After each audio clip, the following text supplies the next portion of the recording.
Hi, I'm Amelia Bordeaux. Thanks for joining us. We're here at the Money Show in Las Vegas. I am the owner and founder of Market Compass, and my guest right now is Brien Ludin, and he is the president of Jefferson Financial and the executive editor of Gold Newsletter. Brien, welcome. Thanks for being here today. Great to be with you. I thought we'd kick it off by talking about the U.S. economy. How do you think the U.S. is doing?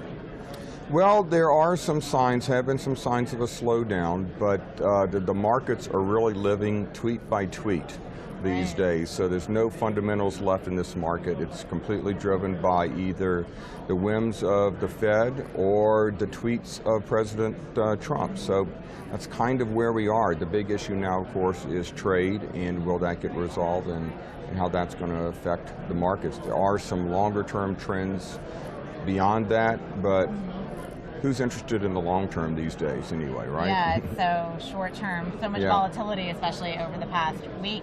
So the markets do have a 25 basis point rate cut priced in for the Fed later this year. And there's obviously been some communication problems at the Fed press conferences with Powell. How do you think this is going to evolve going forward? Do you think we'll see that rate cut? What do you think will happen?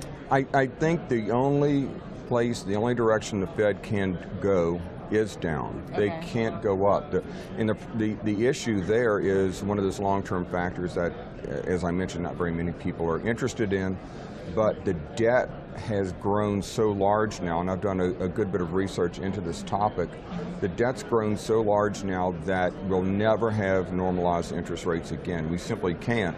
Well, you mean up to neutral when you talk about normalized? Well, neutral, wherever neutral may be. Even a Fed funds rate of 3% would imply that the debt service costs would be close to $1 trillion a year. And I think that's just absolutely politically unpalatable. It won't fly. So the Fed is constrained now by the size of the debt on interest rate policy. We can never have normalized interest rates wherever the neutral rate may be. We will have very low, ultra low to even negative real rates for the foreseeable future, and that's bullish for a whole range of assets. Right, especially for commodities.